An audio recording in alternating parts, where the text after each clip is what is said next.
Hello guys, അപ്പോൾ നമ്മൾ ചെയ്യാൻ പോകുന്നത് 2022 മോഡൽ ഹീറോ എക്സ്പൾസിന്റെ റിവ്യൂ വീഡിയോ ആണ്.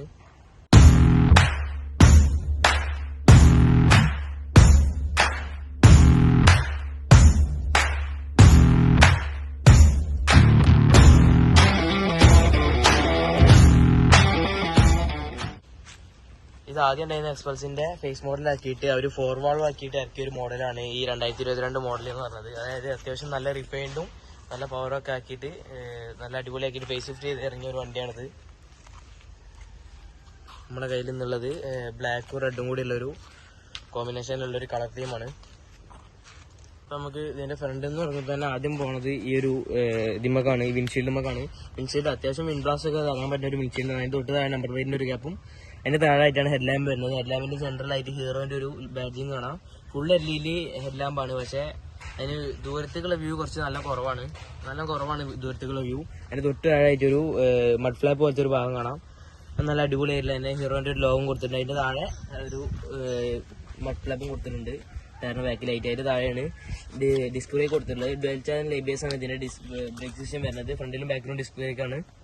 ഫ്രണ്ടിൽ ABSന്റെ ഒരു ലോഗോ കൊടുത്തിട്ടുണ്ട്. പിന്നെ സ്പോക്ക് വീൽസ് ആണ് കൊടുത്തിട്ടുള്ളത്. നല്ല ഫിനിഷിങ്ങിലുള്ള ഒരു വീൽസ് ആണ്. പിന്നെയാണ് ഇതിന്റെ സസ്പെൻഷൻ ഫോർക്ക് വരുന്നത്. അത്യാവശ്യം നല്ല രീതിയിൽ ട്രാവൽ ഉള്ള ഒരു സസ്പെൻഷൻ ഫോർക്ക് തന്നെയാണ് ഇതിനുള്ളത്. അതിനൊരു സസ്പെൻഷൻ കവറും കാര്യങ്ങളൊക്കെ കൊടുത്തിട്ടുണ്ട്. പിന്നെ ഫോർക്കിൽ താഴായിട്ട് ഒരു റിഫ്ലക്ടറും കൊടുത്തിട്ടുണ്ട്. ഈ ഫോർക്കിന്റെ കളറൊക്കെ നല്ല രസമുള്ള ഒരു കളർ തന്നെയാണ്. പിന്നെ ഇതാണ് ഇതിന്റെ BS6 4 വാൾവ് ആയിട്ടുള്ള എഞ്ചിന്. ഇത് പുതുക്കിയുള്ള ഒരു എഞ്ചിനാണ്. 200cc ആണ് ഇതിന് വരുന്നത്. ഏകദേശം 19 bhp പവറും 17 Nm ടോർക്കും പ്രൊഡ്യൂസ് ചെയ്യുന്ന ഒരു എഞ്ചിനാണ് ഇതിനുള്ളത്. പിന്നെ ഇതൊരു സിംഗിൾ സിലിണ്ടറും കൂടിയാണ്. അതിന്റെ സിലിണ്ടർ പൈപ്പ് പോണ ഭാഗം ഇവിടെ കാണാൻ പറ്റും. എക്സോസ്റ്റ് പൈപ്പ് പോണേ. അതിന്റെ അപ്പുറത്തായിട്ട് റേഡിയേറ്റർ ഫാന്റെ ഭാഗങ്ങൾ കാണാം. പിന്നെ ഹോണിന്റെ ഒരു ഏരിയയും കൊടുത്തിട്ടുണ്ട്. പിന്നെ ഈ എഞ്ചിന്റെ തൊട്ട് ബാക്കിലായിട്ടാണ് ഇതിന്റെ കിക്കർ വരുന്നത്. അതിന്റെ താഴെയായിട്ട് ഫുഡ് റെസ്റ്റും, ഇത് മറ്റേ സ്പ്രിംഗ് ലോഡർ ആയിട്ട് ഫുഡ് റെസ്റ്റ് ആണ്. പിന്നെ ഇതിന്റെ ഗ്രിപ്പ് ഇങ്ങോട്ട് എടുത്താൽ ഓഫ് റോഡിനായിട്ട് ഉപയോഗിക്കാൻ പറ്റുന്ന ഒരു ഗ്രിപ്പാണ് ഇതിനുള്ളത്. പിന്നെ അവിടെ ബ്രേക്ക് ലിവറും കൊടുത്തിട്ടുണ്ട്. അതും അത്യാവശ്യം നല്ല ഗ്രിപ്പിലുള്ള ഒരു ബ്രേക്ക് ലിവർ ആണ്. പിന്നെ ബാക്കത്തെ ഡിസ്ക് ബ്രേക്കിന്റെ ബ്രേക്ക് ഫ്ലൂയിഡ് റിസർവർ കൂടെ കാണാം.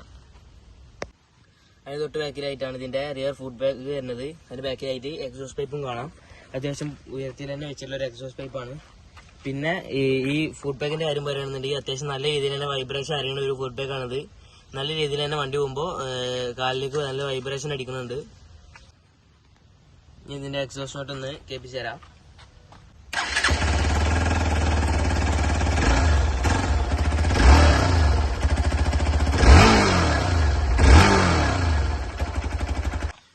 പിന്നെ എഞ്ചിന്റെ തൊട്ട് താഴായിട്ട് ഒരു ഗാർഡ് പോലെ ഒരു ഭാഗം കൊടുത്തിട്ടുണ്ട്. അത്യാവശ്യം നല്ല രീതിയിൽ തന്നെ ക്വാളിറ്റിയുള്ള ഒരു ഭാഗം തന്നെയാണത്. അതിൽ നമുക്ക് എഞ്ചിന്മേക്കുള്ള അടികളും കാര്യങ്ങളൊക്കെ തടയാൻ നല്ല ഹെൽപ്പ് ചെയ്യുന്നുണ്ട്. പിന്നെ ഇതിന്റെ ബോഡി പാർട്സ് ഒക്കെ നോക്കുകയാണെങ്കിൽ ഇവിടെ ഒരു പ്ലാസ്റ്റിക്കിന്റെ ഭാഗം കൊടുത്തിട്ടുണ്ട്. പിന്നെ അതിന്റെ മേലാണ് അതിന്റെ ഒരു ടാങ്ക് വരുന്നത്. അതിന് എക്സ്പ്രസിന്റെ ഡിസൈനും 4 വാൾവിന്റെ ബാഡ്ജിങ്ങും കാര്യങ്ങളൊക്കെ കൊടുത്തിട്ടുണ്ട്. ഇതിന്റെ ടാങ്ക് കപ്പാസിറ്റി വരുന്നത് 13 ലിറ്റർ ആണ്. ആ ടാങ്കിന്റെ ഓപ്പണിങ്ങിന്റെ ലിഡും കാര്യങ്ങളൊക്കെയാണ് കാണുന്നത്. അതിന്റെ താഴെയായിട്ട് ഒരു ചെറിയൊരു ഗ്രിപ്പിനുള്ള ഭാഗം കൊടുത്തിട്ടുണ്ട്. പിന്നെ നമുക്ക് ഇതിന്റെ ഹാൻഡിൽ മാർമൊക്കെ പോകുകയാണെന്നുണ്ടെങ്കിൽ ഇതിന്റെ ലെഫ്റ്റ് സൈഡിലായിട്ടാണ് ഇതിന്റെ ഹെഡ്ലൈറ്റിന്റെയും കൺട്രോളൊക്കെ വരുന്നത്. ഇൻഡിക്കേറ്ററിന്റെ കൺട്രോൾ, പാസ് ലൈറ്റിന്റെ കൺട്രോളും കാര്യങ്ങളൊക്കെയാണ് വരുന്നത്. പിന്നെ ക്ലച്ച് അത്യാവശ്യം നല്ല രീതിയിൽ ലൈറ്റ് ആയിട്ടുള്ള ക്ലച്ച് തന്നെയാണ് ഇതിനുള്ളത്. ഫോണിന്റെ ഒരു ബട്ടണും കൊടുത്തിട്ടുണ്ട്. അത്യാവശ്യം നല്ല വൈഡ് ആയിട്ടുള്ള ഒരു ഹാൻഡിൽ ബാറാണ്.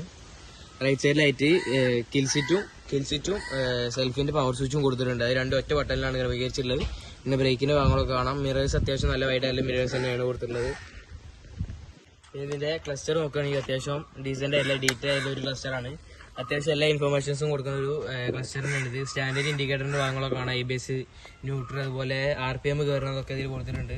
ഓഡോമീറ്റർ, ട്രാക്കോമീറ്റർ കാര്യങ്ങളൊക്കെ കൊടുത്തിട്ടുണ്ട്. പിന്നെ ഇതാണ് ഇതിന്റെ ഹോൺ വരുന്നത്. പിന്നെ ഇതിന്റെ ഗിയർ ലിവേഴ്സിന് കൊടുത്തിട്ടുള്ള ഈ ഗാർഡ് ആഫ്റ്റർ മാർക്കറ്റ് ചെയ്തതാണ്. കമ്പനി പ്രൊവൈഡ് ചെയ്യുന്നത്. പക്ക നല്ല ബെൻഡാണ് രീതിയിലുള്ള ഒരു ഗാർഡ് എന്ന് കൊടുത്തിട്ടുണ്ട്. ഇത് അത്യാവശ്യം നല്ല ക്വാളിറ്റി ഉള്ളത് ആഫ്റ്റർ മാർക്കറ്റ് ചെയ്തതാണ്. അതുപോലെ തന്നെ ഇതിന്റെ സീറ്റ് നോക്കുകയാണെന്നുണ്ടെങ്കിൽ ബെഞ്ച് സീറ്റ് ആക്കിയിട്ട് കൺവേർട്ട് ചെയ്തിട്ടുണ്ട്. ഇത് ആഫ്റ്റർ മാർക്കറ്റ് ചെയ്തതാണ്. കമ്പനി പ്രൊവൈഡ് ചെയ്യുന്ന സീറ്റ് ഇങ്ങനെയല്ല. ഇത് ബെഞ്ച് സീറ്റ് ആക്കിയിട്ട് കൺവേർട്ട് ചെയ്ത ഒരു മോഡലാണ്. പിന്നെ ഈ ബെഞ്ച് സീറ്റ് നോക്കുകയാണെങ്കിൽ ചെറിയ റൈഡിനൊക്കെ ഈ ബെഞ്ച് സീറ്റാണ് ശരിക്കും കംഫർട്ടബിൾ ആവുക. ലോങ് റൈഡ് പോകുമ്പോൾ കമ്പനി പ്രൊവൈഡ് ചെയ്യുന്ന ആ സീറ്റ് തന്നെയാണ് ഏറ്റവും കംഫർട്ടബിൾ ആയിട്ടുള്ളത്. പിന്നെ സീറ്റിന്റെ ബാക്കിലായിട്ട് ഗ്രാബ് റെയിൽ കൊടുത്തിട്ടുണ്ട്. അതിന്മേൽ ലഗേജ് വെക്കാനുള്ള ഒരു ഭാഗങ്ങളൊക്കെ കാര്യങ്ങളൊക്കെ കാണാം. അതിന്റെ തൊട്ട് താഴെയായിട്ടാണ് ടൈൽ ലാമ്പ് വരുന്നത്. ഫുൾ LED ആയിട്ടുള്ള ടൈൽ ലാമ്പ് യൂണിറ്റ് ആണ്. അതുപോലെ അതിന്റെ താഴെ ഒരു ഹീറോന്റെ ലോഗോ ഉണ്ടായിരുന്നു. അപ്പോൾ പോയതാണ്. പിന്നെ 2 സൈഡിലായിട്ട് ബൾബിൻ്റെ ഇൻഡിക്കേറ്റേഴ്സ് കൊടുത്തിട്ടുണ്ട്. താഴെ നമ്പർ പ്ലേറ്റിൻ്റെ ലൈറ്റും നമ്പർ റിഫ്ലക്ടറും മർക്കാർഡും കാണാം. ബാക്കിൽ ടയർ സൈസ് നോക്കുകയാണെങ്കിൽ അത്യാവശ്യം നല്ല വലുപ്പമുള്ള ടയറാണ്. സ്പോക്ക് വീൽസ് തന്നെയാണ്. ബാക്കിൽ ഡിസ്ക് ബ്രേക്കും കാണാം. ഈ സ്വിങ്ങാമൊക്കെ അത്യാവശ്യം നല്ല ക്വാളിറ്റിയുള്ള സ്വിങ്ങാമാണ്. അതിന് അതൊരു റാലി ആർട്ടിൻ്റെ സ്റ്റിക്കർ ചെയ്തിട്ടുള്ളതാണ്. പിന്നെ ഇതാണ് ഇതിൻ്റെ ബാക്കിലത്തെ സസ്പെൻഷൻ വരുന്നത്. അഡ്ജസ്റ്റ് ചെയ്യാൻ പറ്റുന്ന ഒരു സസ്പെൻഷൻ തന്നെയാണ് ഇതിന് കൊടുത്തിട്ടുള്ളത്. പിന്നെ ലെഫ്റ്റ് സൈഡിലായിട്ട് ഗിയർ ലിവറിൻ്റെ ഭാഗങ്ങളും കാര്യങ്ങളൊക്കെ കാണാം. അത്യാവശ്യം ഡീസൻ്റ് ആയിട്ട് ക്രമീകരിച്ചിട്ടുള്ള ഭാഗങ്ങൾ തന്നെയാണ്. ഇതിൻ്റെ ഗിയർ ലിവറൊക്കെ ആണെങ്കിൽ ഫ്രണ്ടിലേക്ക് മാത്രമല്ല ഒരു സൈഡിലേക്ക് മാത്രമാണ്. പിന്നെ ഇതിൻ്റെ ഗിയർ ഇൻഡിക്കേഷൻ്റെ കാര്യങ്ങളൊക്കെ ഇവിടെ കൊടുത്തിട്ടുണ്ട്. ഗിയർ ബോക്സിൻ്റെ ഇവിടെ ആയിട്ട് ഹീറോൻ്റെ ഒരു ലോഗോയും കൊടുത്തിട്ടുണ്ട്. ഇവിടെ ഒരു ക്രാഷ് ഗാർഡും കൊടുത്തിട്ടുണ്ട് എഞ്ചിൻ്റെ സൈഡിലായിട്ട്. അതുപോലെ തന്നെ ചെയിൻ്റെ ഭാഗത്തായിട്ട് ഒരു സാരി ഗാർഡും കൊടുത്തിട്ടുണ്ട്. അത്യാവശ്യം നല്ല ക്വാളിറ്റിയുള്ള സാരി ഗാർഡും കാര്യങ്ങളൊക്കെയാണ്. ഇപ്പോൾ ഇതാണ് നമ്മുടെ വണ്ടീൻ്റെ ചാവി വരുന്നത്. സിമ്പിളായിട്ടുള്ളൊരു ചാവി തന്നെയാണ്. ഹീറോൻ്റെ ഒരു സൈഡിൽ ഹീറോൻ്റെ ലോഗോയും ഒരു സൈഡിൽ ബാഡ്ജും ഒക്കെ കൊടുത്തിട്ടുള്ളത്. അപ്പോൾ നമുക്ക് വണ്ടി ഒന്ന് സ്റ്റാർട്ട് ചെയ്ത് നോക്കാം.